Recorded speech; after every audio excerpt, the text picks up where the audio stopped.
Kembali ke sejarah.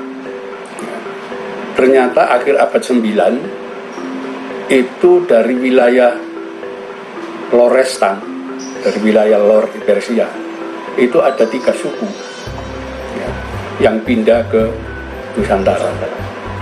Yang pertama suku Lor.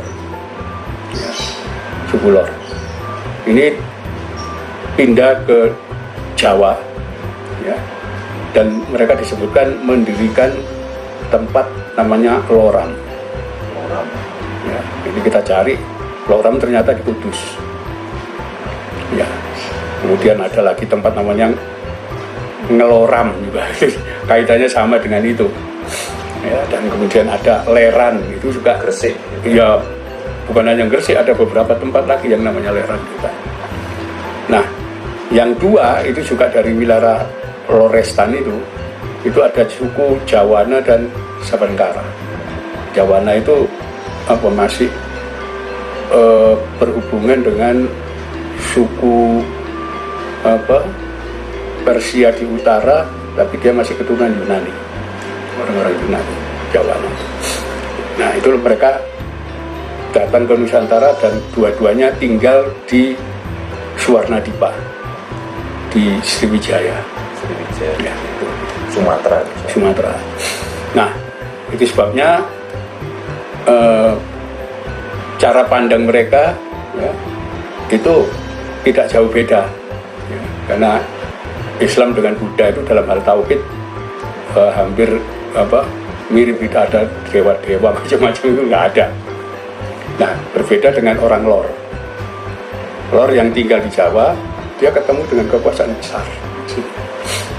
Waktu itu kekuasaan Dharmawangsa yang pusatnya di Kota Emas. Nah, ini adalah penganut agama Tantrayana. Tantrayana itu satu agama pemujaan terhadap Dewi Bumi, di mana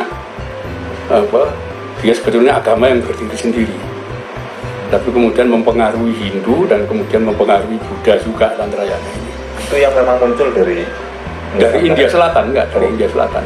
Nah, kalau yang dari Nusantara asli agama Jawa itu Kapitayan. Nah, itu beda lagi, ya. Itu kemudian Sunda Wiwitan, ya. Kemudian ada Kaharingan, ada Parmalim, ada Marapu, itu agama asli sini, ya, yang oleh orang-orang Belanda diberi istilah animisme, dinamisme. Itu keliru fatal ini sebetulnya. Ya. Nah, itulah kemudian sampai terjadi konflik antara orang-orang Persia di Loram dengan Dharmawangsa. Kenapa? Karena di dalam ajaran agama Tantrayana yang kemudian bergabung dengan Hindu dan Buddha, belakangan kita kenal dengan istilah Siwa Buddha dan sebagainya, itu ada upacara, di mana upacara disebut Pancamakara atau 5M, Molimo, Mamsya, Matsya, Madhya, Maituna, Mudra. Jadi dia bikin lingkaran gitu, tengah-tengahnya ada makanan yang dari daging, kemudian dari ikan yang hidup di air, kemudian ada miras, ya, madya, minuman keras, dan setelah itu mereka melakukan hubungan seksual, maituna. Nah, setelah makan dan melakukan hubungan seksual itu, dalam keadaan nafsu perut dan nafsu syahwat sudah terlampiaskan, mereka tidak ada nafsu lagi.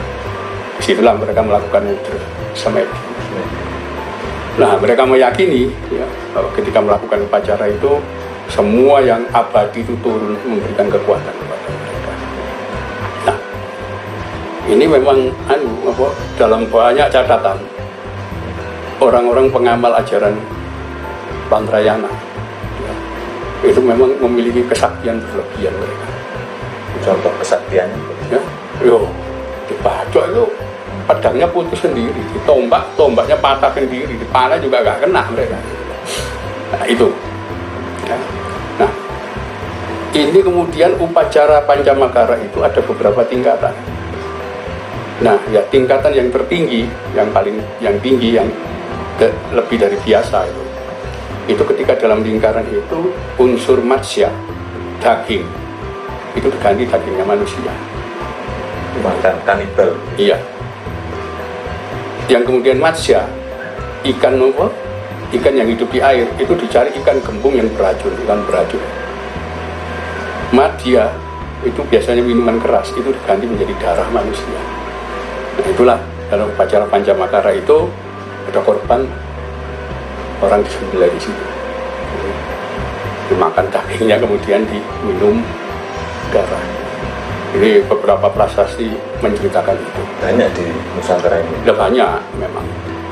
Raja-raja dulu kebanyakan pengamal ajaran itu.